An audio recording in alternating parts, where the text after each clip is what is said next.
We're going to talk about leadership and communication. So kind of what that looks like on your day-to-day, and then what that looks like on a bigger scale. And then we're also going to talk about internal analysis. So working on your business and not just in it. And if you don't know what that means, you will by the end of this. So we'll touch on that. Hopefully you know by the end of it. Hopefully you do, if we do our job right. If we do everything correctly, you'll learn some stuff. Yes. Okay. So what exactly is Bakit and who are we? Should we start with ourselves? Let's start with ourselves, yes. Okay, who are you? I'm Mal, for those of you that I haven't met yet. My name is Mal. I met Sara at a previous workplace that shall remain unnamed right now. A corporation that we both worked for. We both worked in different departments. So I worked in sort of the marketing, creative design side of it. Wore a lot of different hats, and then Sara worked more on the operational human resources leadership side of things. So we crossed paths occasionally, but then once we both left the company, we started a podcast together, which is called Shift. So we talk about making shifts in your My Body Business culture, and then we eventually got together and we're like, hey, we have a lot of stuff to talk about in terms of leadership, business development, brand development, and then we started a business together. As naturally as you would. As naturally as we would. So, but before that, what did you do? Okay, yeah, I guess I can get into that. So, as she kind of mentioned, I've always been more on the operational side of things.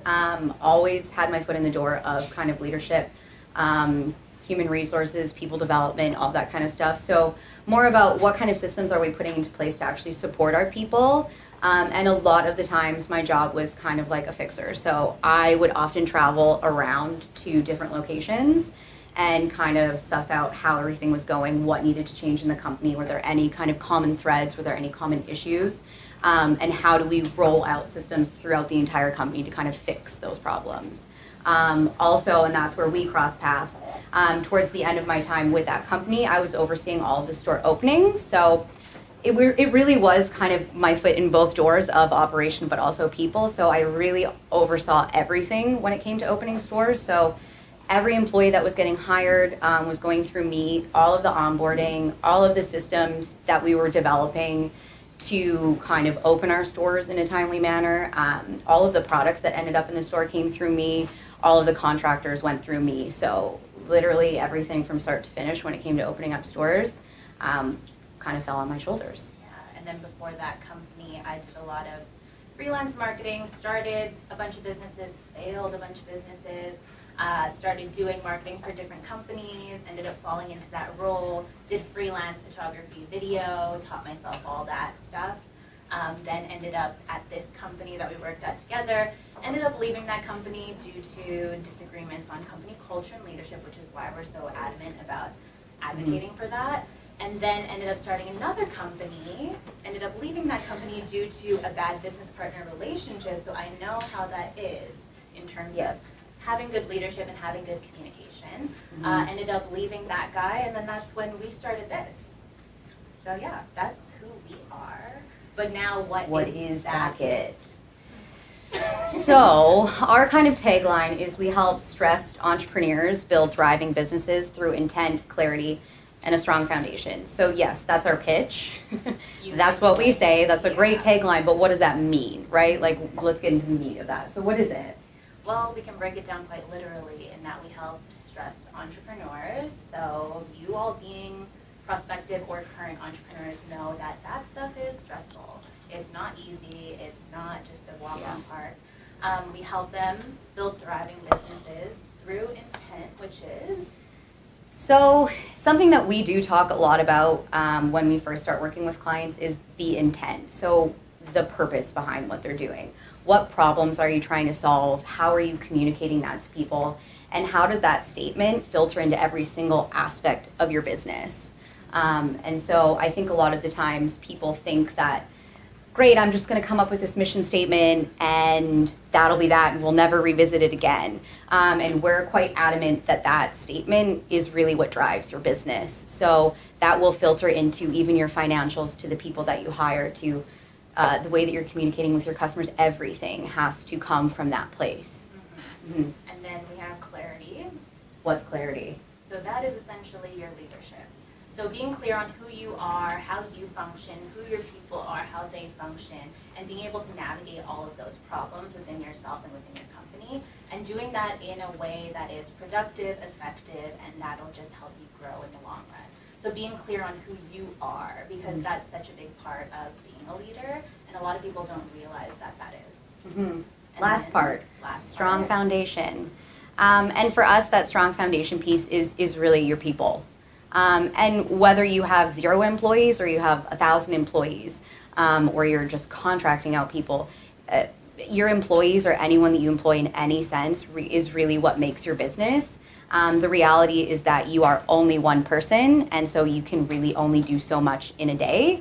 And so that's why it's so important to make sure that you have a strong foundation, and that means having tangibles, having systems in place that are going to support the people so that they can perform in the way that they want to or need to perform for you. Yeah.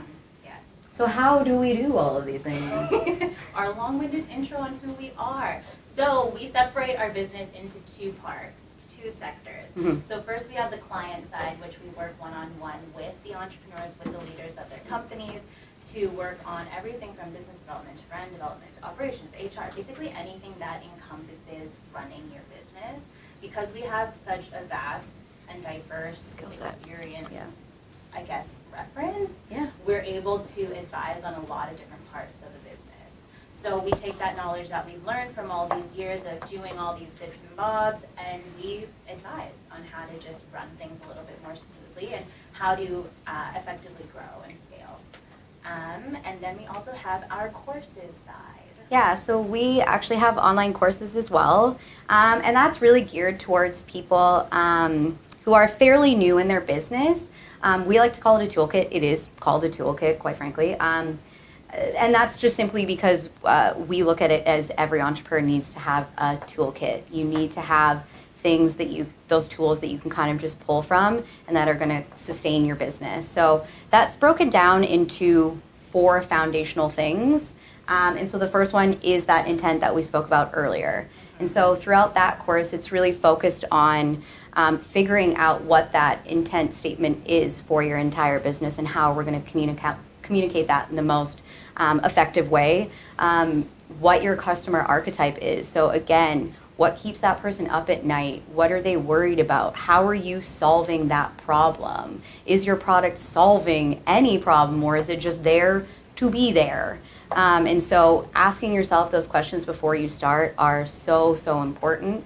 And then the last piece of that is a lot of the times when people are searching for funding, you are going to have to write a slightly more traditional business plan. Obviously, I don't think a ton of people are doing that anymore, but if you are seeking funding, that's the reality. And so how do we kind of infuse as much of that intent statement into any proposal that you would need to pitch your business? And the next package is foundation, which we did touch on as well. Yeah. So your people, how to best deal with your people, how to best know your people, how to best train and implement systems with your people, all of that encompasses that. Mm-hmm. And then we touched on it earlier, so I don't want to go on too much about that, but then the next part is direction. Yeah, and so that's very leadership focused. Obviously, I'm very passionate. I know we're both passionate about it, but so that's really how to be the best mentor for your team. And that's very focused on kind of understanding how you handle interactions internally as well as socially, and what that kind of looks like, what kind of things trigger you, how do you best navigate those difficult conversations so that you can have the most positive outcome. And then the last one is blueprint. Yeah, blueprint. So we'll touch on that actually at the end of this, which will be working on your business, not just in it, basically overseeing what is going on. A lot of times we get so busy, which is the day-to-day, that we forget that there is a whole business at hand. You forget that you have to look at all the different parts that are moving. And so the blueprint part is about being able to do your internal analysis, being able to see, is your business scalable? How can I do that after, we're set and ready to go? So it's all of those different elements put together, and we kind of go through all of those pieces and just guide you through them. So yeah, those are the 2 parts of our business. That's our business. That's who we are. That's who we are. That's our intro. Now we actually get to what we're talking about. Sorry, guys. Thanks for sitting through all of that. So maybe you guys can't tell already, but We don't really like doing things by the book. Yes, I did go to traditional business school, and then I kind of just threw the rest of that out the door because I think that business is a lot more universal, and I think we can use a lot of language, and obviously I can use a lot of business lingo. I don't think that that's what it's about. I think that people with very little business experience can have a fantastic idea and can actually pursue it. So we try to, and that's kind of our mission, is to kind of figure out how do we take these like very abstract ideas that we talk about in business all the time, and how do we simplify them, and how do we make them digestible for everyone. So in doing that, I'm going to get everyone to break up into groups of 2, because we have this very fun exercise, because who wants to just listen to us talk for 2 hours? So the reason we like doing stuff like this is because it's really hard to clearly communicate, especially when you don't really know what you're trying to draw. And I think that that's what a lot of business is like. I think that that's what communicating to your employees is like. You're the person who has the vision, but they have no idea what they're supposed to do for you, right? And also too, I mean, even just look at the group of people that we have here. Everyone has a different background. They've come from different industries. They have different work experience. And that is going to change the way that you talk about business, the way that you think about business. Even the lingo that you use when you're discussing business is going to be different, right? And so as I mentioned earlier, our whole thing, our whole mission is to make it simple, make it universal, figure out how do we communicate all of these things in a very simplistic way so that even someone who has zero business experience can kind of understand what we're talking about, right? So we like to think about work like a relationship. So, you know, everybody here, I feel, has been in some kind of romantic relationship. So imagine that kind of romantic relationship that you're in. You just started dating someone new. You're maybe 2 or 3 months into it, getting real cozy. You are really liking this person, but you know that there's that difficult conversation coming up where you're like, so what are we? What is this?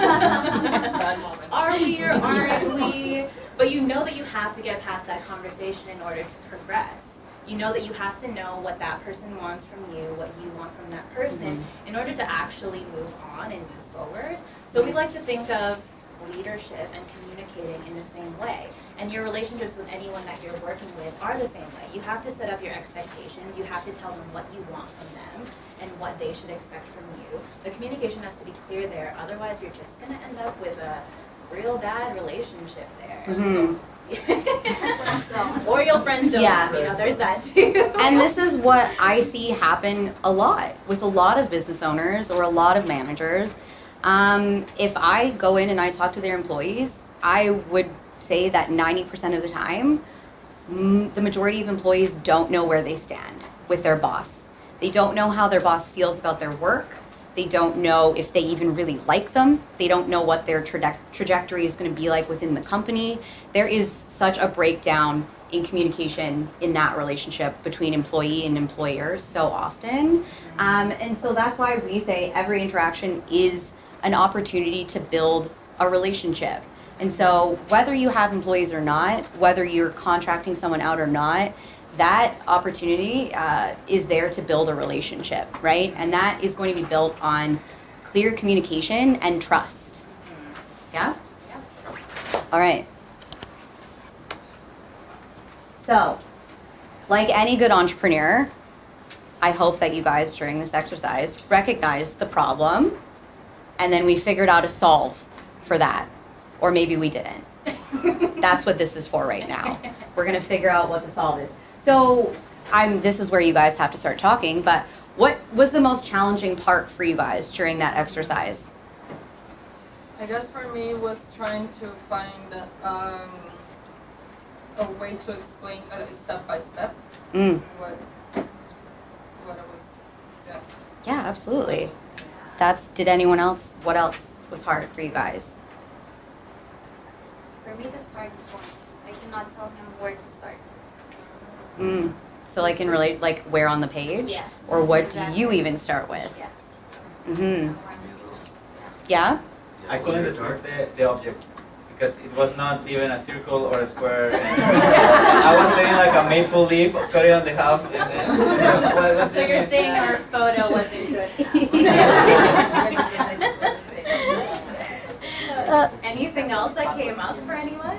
Yeah, I realized that when I start as Sarah was like difficult because I have no idea about the draw, printed, and then I start to do something more like graphical, like four shapes. I got four. Oh. And then I start to do some graphic, like visual for me, Mm. and then maybe you need more communication when it starts, like it's connected or something. It's hard. Project like four different Right. shapes. And the reality is that every single person in this room, because of their experiences, is going to approach something differently.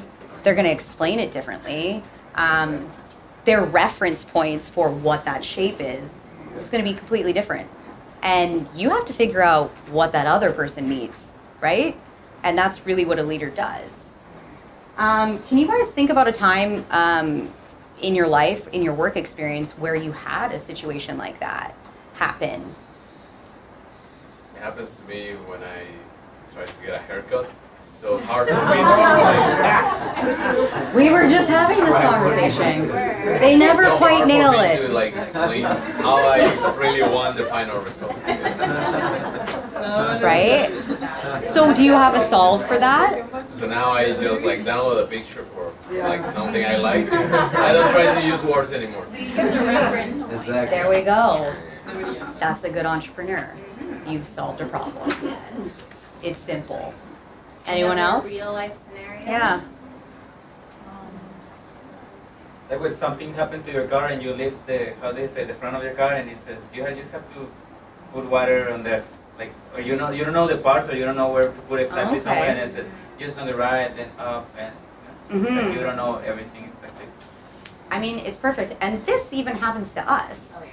We're a partnership, but the reality is that we also have different backgrounds.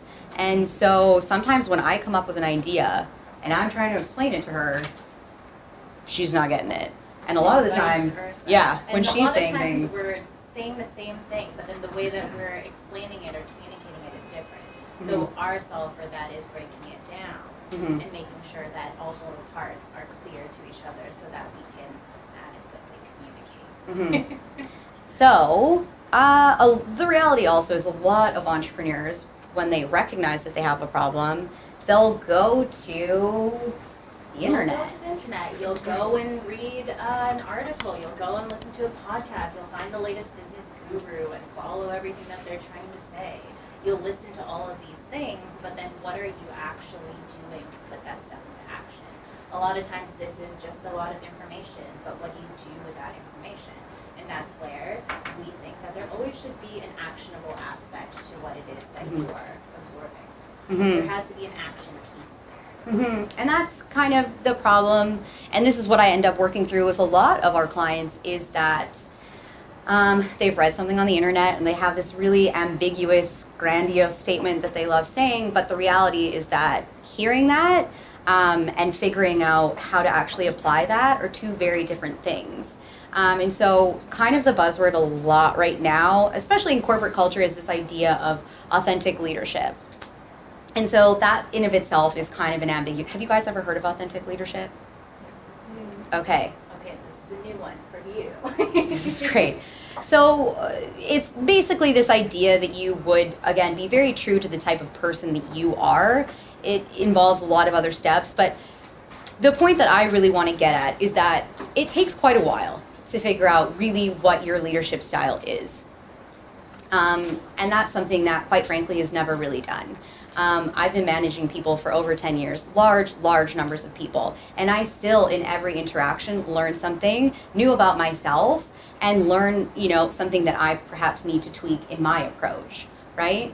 So while you're figuring out what your leadership style is, again, like Mel said, we want to have those tangibles. So what are those actionables that we can carry out throughout every conversation, or at least every conversation where it's a follow-up, or we're resolving an issue? What are those things that we can do step by step to make sure that we have that clarity piece that we kind of keep talking about, And right? it will take you a while to formulate your own type of authentic leadership. So in the meantime, we want to provide some kind of framework for you to work off of. Because yes, it is difficult and that will take a lot of experience when you are leading other people. But what can you start with in the meantime? I guess that's what we're trying to solve here. So we tried to come up with a really fun acronym for you guys, but we're tapped and No. we came up with AO. Yeah. So if you guys have anything to pitch. But we're going to take you through step by step what this kind of looks like and how you apply that to, like I said, every kind of follow-up conversation that you'd be having with anyone in regards to your business to make sure that you're maintaining that clarity. So the first piece is the leader making the employee aware. And so a lot of the times, people will avoid uncomfortable conversations because they are uncomfortable. So we don't have the luxury of doing that if we're running a business, do we? We can't. You're setting the tone. You have to be in control of most everything. And so that means that you have to make employees aware if they're not delivering or carrying things out in the way that you need them to, right? So I'll give you kind of an example, and something that happens a lot of the time is, you know, someone not necessarily making a deadline. So how would you guys, what does that conversation look like for you? If I asked you, okay, you have to follow up with Joe and you have to let them know that they didn't meet that deadline, what would you say? I will start by why haven't you met the deadline? Like what's happening for actually getting a solution for that problem? Okay. Anyone else? Well, my point of view is that one has to be straight and clear.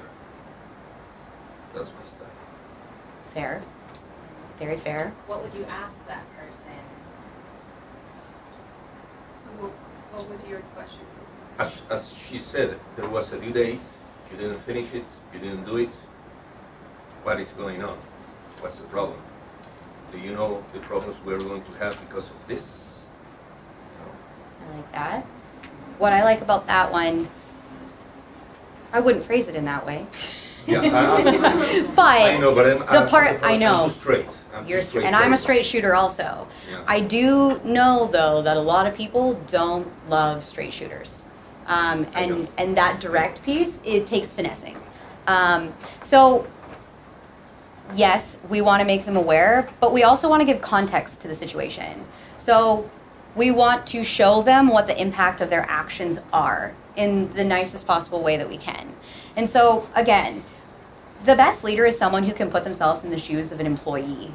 So yes, it's great to say like you didn't complete what I need you to complete.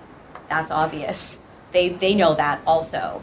But what they might not know is the impact of their actions. So that's where that giving the context is very, very important. So you didn't make that deadline, and now because you didn't do that, unfortunately, you know, those other 3 people who are counting on your work are also not going to be able to complete their work, right? So as a leader, you hopefully know the big picture of your business, but anyone else that's coming in and out of your business doesn't. They just know that one part. And that's why you have to take the time to provide that for them so that they understand the scope of their actions and what the impact of their actions are. Yes? I feel lately Yeah? that people are way too sensitive when talking about like things that they don't like, right? Or so I'm this kind of person who I don't like to sugarcoat everything to make it pretty like, oh, you failed, like, oh, please, can you please do this? Like I can be respectful and clear without sugarcoating things and trying to do things like nicely for you that you fuck things, right? But like how to deal with that? Like I can't, like people are way too sensitive lately. Like everything you said like in a clear manner, and I mean, how can I just don't like hurt their feelings? And it's not hurt. I don't think I'm hurting their feelings because I'm just being clear. I have never like talked back to anyone because no one has ever talked back to me. Maybe the That's hard true. thing is to find the right But- balance, right? Between like But straight or I feel that I'm pretty balanced. I mean, I'm not So what I'm, saying yeah, anything wrong, but Yeah. then sometimes people is like, oh, she didn't say. But I think that then takes into account the next yes. letter. But I do want to say one thing. I am hearing a lot of you saying how you feel about it, and that you think and that you've never spoken back to anyone. I would encourage you. I used to sound a lot like you when I first started managing people. And I used to say that I was a straight shooter. And I used to say that, like, we just need to get shit done. And it is what it is, and I need you to do that and need you to deliver. At some point, you have to reconcile with the fact that the way that you operate may not be the way that the majority of people operate. And if you want people to be on your side as a leader, you have to think about them first before you think about yourself. I think I'm like, I have a hardcore heart. Oh, me too. I don't, I mean, I Oh, no. like when people talk hard to me because that gets into my brains. But I'm not the kind of person who can talk like that. I can't talk Yeah. like, my personality is not like an authority, authority? Authoritative, yeah. I'm not that person, so I'm not the person who will say like, oh, you did this. Like, I'm Right. very like, oh, like, I feel like I sugarcoat when I'm not sugarcoating things. But then I feel like people is way too sensitive when I'm doing it like super like chill. Mm-hmm. And I'm like, then how I'm gonna do this? Like, how can I address a problem that we have Mhm. without people feeling overwhelmed when I'm actually not doing anything wrong? Before I manage anyone, I always ask them how they like to be managed. As soon as I started doing that, I eliminated 9 million tiers. There's a lot of tiers. There used to be a lot of tiers when I was managing people. And as soon as I started asking people how they like to be managed, then no, I'm not completely changing my management style. I'm still going to be the person that I am, but they're telling me what works for them. And as a leader, I can accommodate that. I can work with that. If you want me to be a straight shooter, I'll be a straight shooter for you. If you're someone who needs time to process things, then I'll give you the time and the space to process those things, right? So it's just really about asking the question, Which brings our next. which brings up the letter. next slide. Yeah. Yeah, it's asking Okay, the awesome. employee. Yeah, I know. We're like segue into this one here. But it's all about the leader asking the employee. And so this is where it kind of relates to you in that you need to figure out what the triggers are for your people. You need to figure out what makes them tick. And by you asking the correct questions will allow you to see those little things in them. Asking them how do they feel about a situation. Asking them what was their take on it. Because a lot of people see things differently even though they're in the same situation. If two people are there, she'll probably observe and see something maybe a little bit different than I do. And you won't know that difference in observation unless you ask those questions. So knowing what triggers your employees, knowing how they feel about a certain situation will then allow you to later on be able to navigate those things. And like she said, everybody's different. And so managing people is about sussing out the situations, seeing how your people work and what they feel, and then tailoring your approach to those people. Because you can't eliminate a lot of the problems if you just talk to certain people a certain way. You won't be a straight shooter to everyone. Some people will really appreciate that and love it, but some won't.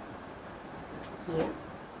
So I think like in order to make your employee like awake, you have to ask him. So it's like end to end because you don't like give him straight shooters. You also have to like help him, like tell him what he needs to do, or if he's doing something wrong, like give him support. Mm-hmm. So that's all about that. Yeah, exactly. Which almost perfectly segues into the next slide. Wow, you guys are good. You're basically a part of our presentation. You're a part of it, which I really like. So the third step is the employee taking ownership of what they do. And so really, your number one goal as anyone who owns a business is to get people to buy into it. And you especially want your employees to buy into what you're doing. You want them to be on board. You want them to take ownership of their work and really truly believe in what they're doing. And the best way to do that is to make them a part of the solution. Give them the space to come up with the solve for that problem. I see a lot of managers and a lot of owners, because we're all kind of control freaks. Otherwise, why would we start our own thing if we aren't a little bit of a control freak? I see them come up with a solution. And the problem with that is that a lot of the times I would wager a bet to say that the employee is not going to love the solution. Whoa. Is that like an airplane going over? Break time. Oh! I was like, is that the buzzer? Are we done? Okay. We're out. Thank God I have a loud voice. Okay. But yeah, so I would wager a bet to say that the employee is probably not going to love the solution. And they're probably not loving a couple other things. Otherwise, they wouldn't have not delivered or not done something that you needed them to do, right? So getting them to take ownership is a very, very important part. And I also want to add in there that it's not a huge solve every time. It's not some grandiose thing that needs to be implemented. It's not some like insanely ornate process that we have to, develop. It can be the smallest little thing, like asking the question, how do you like to be managed? Is it okay if I'm giving you too much work? Do I really have the right amount of employees? Do I need employees? So it can be small little questions and small little solves. It doesn't have to be a big thing every single time. And the big part of ownership too is the inclusivity aspect of it. Do you want to be, as an employee, think about yourself and put yourself in their shoes as a leader. Think about if you want to be talked to or do you want to be talked at? Do you want to be told something or do you want to be included in the solution? I think that's a big part of it, because if you are the employee and you're being spoken to and somebody's saying, do this, this, and this, you're sitting there being like, why the hell are you telling me to just do all these things? Instead, if somebody comes up to you and they're like, what did you feel about the situation? What can we do to do this better next time? That gives more of an inclusivity aspect to it and makes them feel like they're a part of the company and not just a number on a spreadsheet of who they are, So that inclusivity really is important, because just put yourself in their shoes, You want to be a part of the team. You want to be appreciated. And so you have to then implement that onto your team, because who doesn't like to be appreciated? I know I do. Yes. And the last part of it is the leader assessing. So actually, this is a step that I see a lot of people just not do. They will walk away from that follow-up conversation and they will think like, job well done. I brought up the problem, we came up with a problem, and like, that's it. And to me, it's not done yet. You have to assess how that employee is feeling. And so that actually includes a lot of awareness on your part. So looking at their body language after the conversation. How are they interacting with their employees, other fellow employees after? Do they seem jovial? Are they happy? Or are they slouching? Are they pissed off? Are they demoralized after that conversation? And those are really subtle cues that are going to tell you whether you succeeded in that conversation or there's still more dialogue that needs to be happening. Or what's the learn so that we can do it better next time. And feedback, conversations where it is a little bit, we don't want to use word confrontation, but where it is a little bit of a feedback give to your employee. Those conversations are uncomfortable and they don't always end well, but they could. That's the thing. It's back, and then that person come out very sad and very demoralized and very unhappy. And how is that going to reflect later on? They're not going to do what you told them to do. If you can switch and shift your approach to that conversation where you know you want the best outcome at the end of it, and asking those questions, being aware, doing all of these things, assessing the situation, then you can actually leave these uncomfortable situations happier. And everybody on every end and every part of it will be just a little bit more motivated rather than demotivated. So, we're going to try it again. Wait, No, just kidding. We have words versus action. I jumped the gun. I do that. So a lot of times in these communicative environments, a lot of times people will give words. Like we said, you read words as well. You read things in books, newspapers, articles, you listen to podcasts, all of those things. There are so many words involved. But what are actually the actionables after that? So here are a couple of examples of things that people say in and communicate to their people in their companies. And sometimes they don't really translate into what the actual action is. So if I was to say I have an open door policy, which is very... Everyone loves saying that. Everyone loves saying that. So what would that Yes. actually mean, and what would that look like in action? Yes. So to me, when I, am building a company or I am working at a company and I'm managing a lot of people, I in theory believe in having an open door policy. So my way of executing that is I keep my Friday afternoons completely wide open. So I say every Friday afternoon, you can schedule a 20-minute meeting. We can talk about whatever you want. Book that in, and that's the time that we do that. So it's those key actionables and those specifics that back up this very large, ambiguous statement of I have an open door policy, which I think a lot of people love saying, right? And that shows your employee, Yeah, there's a time, there's a place, there's where you can be found. Yeah. And there you go. So if I was to say I believe in transparency, which is also another common word in company culture nowadays, Yes. what would you translate that into for an action? So the way that I translate that is by actually involving employees in the solve. And again, I think this is a huge missed opportunity a lot of the time when it comes to someone who owns a business. I think that they tend to want to solve a lot of the problems on their own instead of actually including your employees in the solve. And the reality is that they are a huge resource for you. They are an untapped resource a lot of the time. They're going to have insight into different parts of your business that you might not have, whether that's your social media team, your marketing team, any customer service team, anyone in that area. They're so specialized that they are seeing things that you're quite frankly probably not seeing, right? So telling them, okay, business isn't going great, numbers are dropping, why do you think that is? Seeing what they have to say, seeing if there's a common thread, what's the feedback that we're getting online or in person or whatever that is.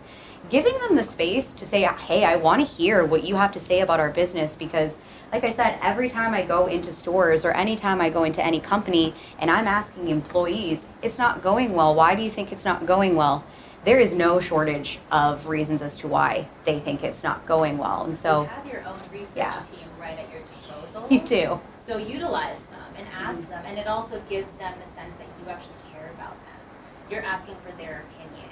And they're just an employee of yours, and you're the magical CEO. How would it feel if the CEO came to you and said, what do you think is going wrong? I would feel like, wow, they notice who I am. They appreciate who I am. They appreciate my input, and they actually want to know what's going on the ground. They're not just in some shiny office telling us what to do. So there's that. And also, it does foster vulnerability, too.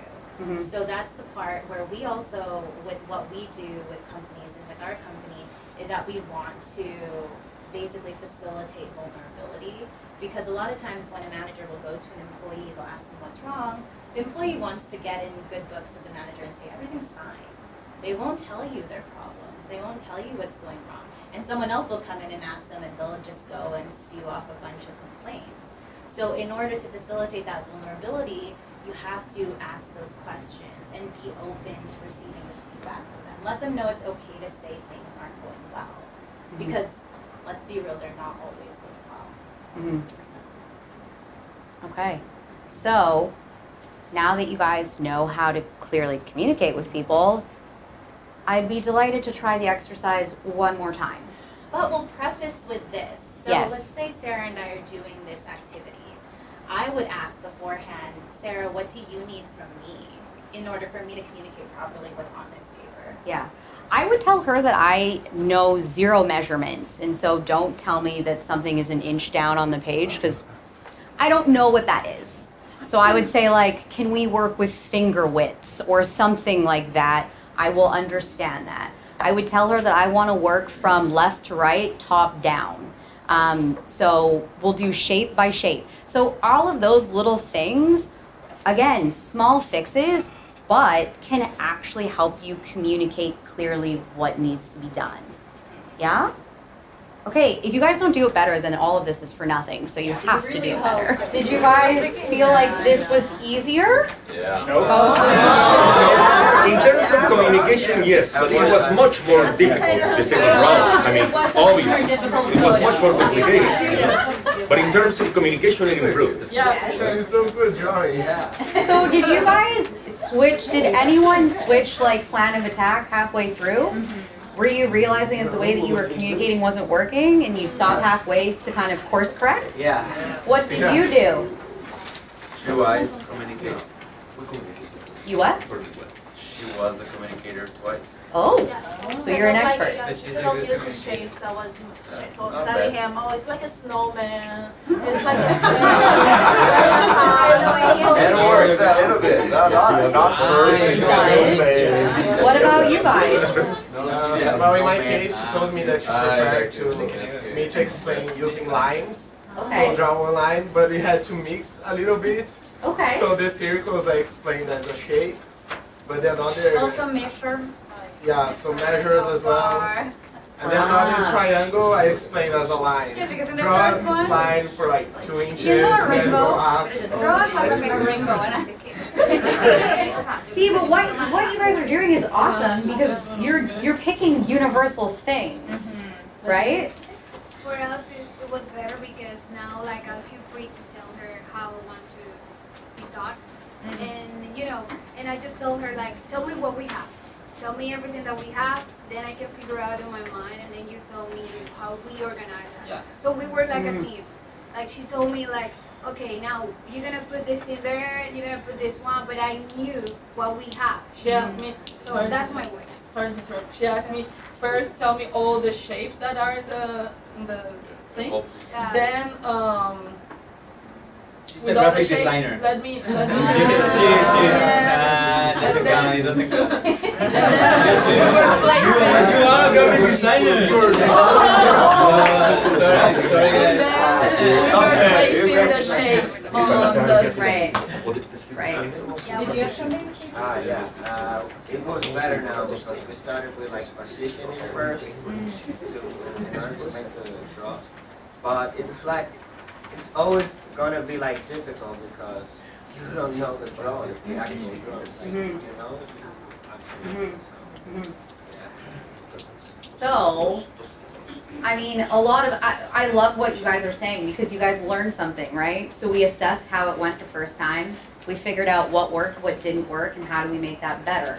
You figured out that some people don't communicate in the same way. Some people need to see the big picture. They need to know everything before they hear the plan of attack.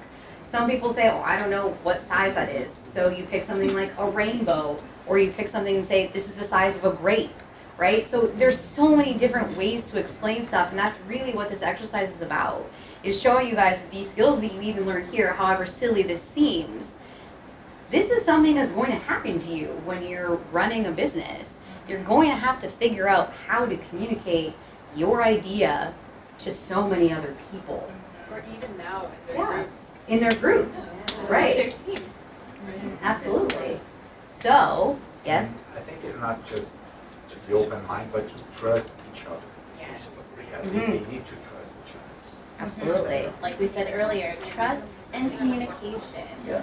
Yeah, and being open, you guys have to be open, like even in the situations that you are in now, yes, some of you might have some things already started, yes, some of you might not. So if you aren't in that situation yet and you are working in groups, you have to realize that you can be vulnerable and open to communicating how you feel about certain things, and also listening to others, because there are multiple people that you're working with here. So be open to listening to others and actually listening. Don't just ask them what they're saying, actually listen and try and assess what that means and how you can help that cause. Yeah. I was kind of like confused when you said about like how ask your employees about like what they want to be taught or things like that, and I was like, oh my god, and like okay, that sounds good, you know, but I was kind of I don't think that I didn't share that in the way that not all the people is going to be honest with you. You understand that? So you need to build that trust. Absolutely. So if something, for example, I told Marian today that she has that, like she said, she makes you feel as human as you are. You understand what that? So you build that trust when you let others understand that you are simple as them, and you are their leader, you are managing things, you're as them, and that makes you feel free to tell them or to be honest with them. You know, because to build that trust is a job that you have to do first, and then okay, you got the other things. Yeah, absolutely. And it's true, we are all just humans trying to build something. So, and we all have our problems, we all have our issues, we all have our things that we need to work on, and I think everybody needs to realize that and be open to listening to others, because you have to just realize that everybody at the core is very similar. We work with tons of entrepreneurs who are all very stressed, but when we ask them all the questions of what's going wrong or what issues they're facing, a lot of them have common themes. Even though they have different types of businesses, even though they work in different industries, a lot of their problems are very similar at the core. So everybody just needs to realize that everyone does have problems, but you just need to share them in order to solve. You need to know what the problem is in order to solve it. So unless you let somebody know, or you ask somebody what that is, you'll never know how to solve that problem. And something that might even be more applicable to you guys right now is if you're working in any groups. I mean, I remember in school when I had to do a ton of group projects, that can actually be quite frustrating. But that's where I built a lot of my resolution skills, was figuring out how to work with different personalities, how to communicate, and when to let something go and recognize that, like she said, we're all actually working towards the same thing, and just taking that at face value. And that's something that we still have to work through. I mean, it would be unrealistic to think that we get along all the time. We had an argument today. We did. Yeah. We did, and we had to talk it out. We were like, oh, you misinterpreted what I was saying. Right. And then, there was a difference in just interpretation. So we had to talk about it. We've been at the point before where we have argued and not resolved. And so we know that we have to take the steps needed in order to resolve things, because we're essentially wifing it up here. We're essentially in a marriage. In a relationship. Yeah, it is a real relationship. It is. And so we have to be open to communicating, what we're insecure about, what we are worried about, what we want from each other, because it will only work if you're that open to each other. And I think also too, like she said, that honesty piece is just to say, like, I was really snappy, and that's actually because I'm very stressed out. Or I am actually worried that I'm not going to be able to deliver this, and this. And so, yeah, I'm just being really rude right now. So, like, that level of honesty is the honesty that you need to bring to a lot of interactions in any group that you're working in at all. And it's so difficult too, but try and throw your pride out the door. If you know you're all working for the same cause and you keep that known and evident, like we work on intent so much with so many of the businesses we work with, because if you take it back to that whenever there's conflict, you can see like, okay, is this argument just my ego? Is this just me trying to be right? Is this me trying to be in charge? Or are we actually working towards what this business is about? And a lot of times it is, I want to be the boss, I want to be in charge, I want to be right. But is it actually right for your team? Mm-hmm. Usually, not really. Yeah. Yeah. Okay. So before we move on to the next thing, does anyone have any questions about anything that we've talked about thus far? So, could you share us like a strategy that you have used in the past that really has helped you to close the gap in communication when you try to like communicate something really like abstract and you don't know how to do it? What have you done? Mm-hmm. So something that we actually do a lot of the time is, I think when we first started working together, we thought that we worked together quite similarly. And in reality, we actually don't. I am actually like all over the place. When I get ideas, they're everywhere and they're kind of nonsensical a lot of the time. And it takes me a lot of dialogue to kind of flesh them out and to boil it down to like, really, what am I trying to say? Really, what is this about? And so I simply tell her, like, I'm gonna need an hour of your time. I don't have an agenda for this meeting. I just kind of want to spitball. And so she comes into that meeting knowing that there's not going to be any format to it. We're probably not going to come out with anything super solid because it's just me trying to like spitball, and that's what I need from her at that point. So we take that time and we write all of these ideas out, even if they're abstract, even if they're far off or whatever they may be. We'll write everything down, we'll take a step away from it, and then come back when we can actually digest everything. And then once we have the time to digest everything, we'll rediscuss again. So what did you actually mean about, doing this, and this? What did you actually mean by when you said we should implement this?